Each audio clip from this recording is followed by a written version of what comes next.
I think we all have to admit, even with all the ups and downs, the injuries, the uncertainty, and the lack of trades at the trade deadline, the Chicago Bulls have found a way to not only be good, but stay interesting. We'll see what happens with these rumors of the buyout market with Tristan Thompson. Zach LaVine seems like he will be okay with his knee. Alex Caruso will be dribbling the basketball. Pat Williams is on his way back. No real news on Lonzo Ball, but the Chicago Bulls are right up there in the standings as we hit the All-Star break. It is Devin Tingle. It is Paul Chivari. It is the marvelous one, Dan Marver. I'm Mike Mercado here on the Sports Cubicle as we are enjoying, it's not even the halfway point of the season anymore. They're over 50 games into the season, but the Chicago Bulls, I have to admit, while I know I am a homer and I love this team and I'm excited about this team, they have legitimately put themselves in a place where you can really put expectations on this team. Now that we're at this point of the season, we're at the All-Star break. The Chicago Bulls have a true rookie sensation in this draft class in Ayo Dosunmu. They have 2 All-Stars. They have a really nice player in Nikola Vucevic, and Kobe White is developing. Marvelous one, your thoughts of this crazy up and down, but yet fun and entertaining Bull season? They've outperformed what I would have anticipated. The front office change was a plus. Billy Donovan's a proven winner with the Florida Gators and Oklahoma City Thunder. And somehow they got DeRozan, and Dosunmu fell to the second round. They got him. So, I mean, and LaVine apparently is going to be okay. He's going to participate in the All-Star game. So, I mean, to make the playoffs would have been beyond my imagination, and that looks like a real possibility.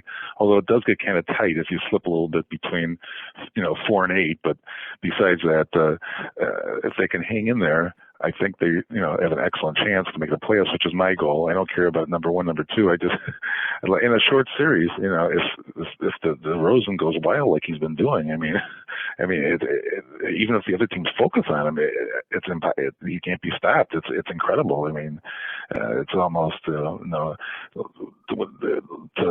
like Kobe Bryant or whatever, somebody in the past where they focus on the guy and he still scores. It's just remarkable, and they get the power, the center, which, and they have some guards, some depth there. When they get the starting guards back, seems like they have a team that has a chance to win a couple series, in my opinion, in the playoffs.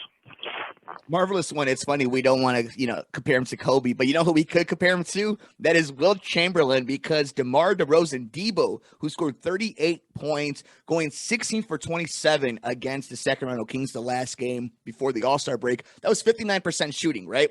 Well, DeMar DeRozan is now the first player in NBA history to score 35 points while shooting better than 50% from the field in 7 consecutive games. That was the mark of 6 games that was originally done by Wilt Chamberlain. He has made this team exciting. He is a true superstar. Yeah. And this guy's, the funny thing is Wilt Chamberlain's shots were from 2 feet away in most cases. So no wonder he had a higher percentage. Yeah, and he was like 6 inches taller than most of the other guys there too. And Paulie, you covered Ayo in a sense that you had your eye on Ayo for a long time. You watch U of I basketball like a hawk.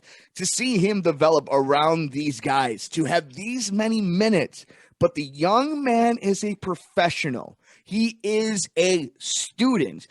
What did you think when you saw him not only drop to the second round, then get drafted by the Bulls, then has been leaned on by Billy Donovan and this team to where they're at right now, where he is not only a rookie, obviously we see the rookie in him, but the man is a pro rookie if there's ever been the case. Your thought on the Bulls and Ayo? Well, I think this would have been his senior season if he stayed at Illinois. And selfishly, I wanted him to come back for one more year because he was just that good. To see the Illini did not complete their destiny last year when they got bounced out early by Loyola. That was such a great team. I was shocked that he fell to the second round because the way they were talking about him in college nationally, I want to say he was, a Naismith Award finalist, or at least in the conversation. He was All-American. You're talking about a really good basketball player, and he really showed it in the Big Ten, the way he can close down games, the way he can score, play defense, the way he can facilitate offense as a point guard, even though he can do just as well as a shooting guard. He had all of the attributes to play in the NBA, so it was no surprise that he was going to go to the show. The problem was he's better than a second-round pick, and I think it speaks to a whole different thing where it makes you wonder, what were all of the other teams thinking in the NBA if they passed on Ayo Dosunmu? Or it makes you wonder if there was maybe some sort of underhanded thing going on where the Bulls ended up getting their guy. I mean, this is a guy that's never played basketball outside of the state of Illinois in terms of what team he plays for. So I think when you look at Ayo, I think you're looking at a guy that, yeah, he's a rookie. He's young. He's developing. He's got to get used to the show. You know, will he be an all-timer? Probably not. But in this day and age, in this NBA, he's got all of the attributes possible to be a versatile ball player. And in the NBA, if you're a versatile ball player, if you're a professional, you can make a lot of money, you can win a lot of games, and you can have a nice career. So that is hopefully what the young man is building. Devin, what did you think about this team at the United Center? The way they're playing, all the adversity, and yet here they are. They don't get all the love on national media, but it doesn't seem to matter. DeMar DeRozan's going to do his thing. Zach LaVine is going to try to get that max, and this team is going to try to get a top 4 seed. Your thoughts on the Bulls? Only the Bulls. What can I really say there? But, the team, they've been dabbling back and forth between that first place, second place. I mean, and again, it's Chicago here. Unless you're the Chicago Bears, the Chicago Cubs, you really don't get that national coverage, even if you're terrible. So, of course, when a team wins in a sport that, doesn't have as much national coverage to begin with alone, isn't going to get as much love here. But definitely nicer. I mean, DeMar DeRozan for MVP, since Derrick Rose did win it, but who was another guy that since then, have they really had a player they talked about? It's this guy's going to be the MVP of the league. I sure as hell can't think of one. You guys can correct me. Please let me know here. But definitely, it is nice seeing this team. Now they're starting to actually win again. They're getting in this groove here. They've started to realize this is the time, we're just not going to the All-Star break. This is kind of, this is the start of put up or shut up time here. And definitely, nice to see the Bulls, not losing these games that they shouldn't be losing here and not losing them. And if they are losing, they're pretty close. So I mean to say they've been definitely, getting a lot better at keeping an offense here. The defense has its issues, but again, if you can put up as many points, 120 per game against some really solid teams like the Kings the other day, I mean, at the time of recording, I should say, you definitely are a team that's got a shot here. And I mean, they're really good. My big thing is if they do make it to the championship game, I can't think of a team in the West. The Western Conference is really good, but that's a whole other story here. Let's just talk a regular season right now. But the Eastern Conference, the Bulls are definitely putting up big numbers. They're definitely making an impact here. And I gotta say, it's really exciting out here in Chicago after we had to deal with the Bears. The Cubs had to deal with losing everyone. The White Sox had to get, destroyed in the first round of the ALDS. So it's just nice to have a team here that's actually winning, and there's really no controversy happening.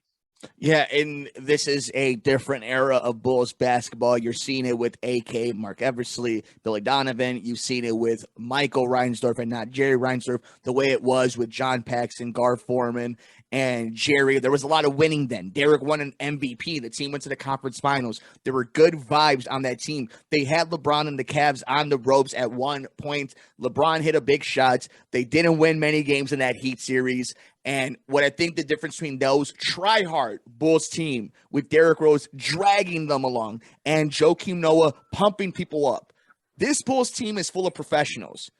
DeMar DeRozan chose to come here. They got Lonzo Ball on a tampering sign and trade. They are in the buyout market for a professional center, a star in the league, a name in the league. This is a new way this Bulls team is going at it. There is different vibes. They may not win the championship. It is hard to win a championship in sports. But right now, the Chicago Bulls bend the knee to nobody. They may lose a series to Philadelphia. They may lose a series to Brooklyn. They may lose a series to Milwaukee. But here's the point. As correspondents, pundits, fans, do the Milwaukee Bucks, Philadelphia 76ers, Brooklyn Nets, Miami Heat want to play the Chicago Bulls in a 7-game series? Do they want to deal with DeMar DeRozan, a healthy Chicago Bulls team? That's the question. But here's the counter to all that, right? And this is why this is going to be a special season. Every other team that's good can say that too. Do you really want to play Brooklyn? Do you really want to play Philly? Miami's pretty damn good. Look at those little Cleveland Cavaliers. They're actually giants. It is going to be a fun time in the Eastern Conference. We want to know your thoughts. Let us know. Are you enjoying this Bull season? How far can they really go when they get back from the All-Star break? They are beating the bums and staying competitive against the other Kings. So it should be really fun the rest of the way. Let us know your thoughts on Twitter at Sports Cubicle TV. It's the marvelous one, Dan Marver. It's Paulie Chivari. It's Devin Tingle. I'm Mike Mercado.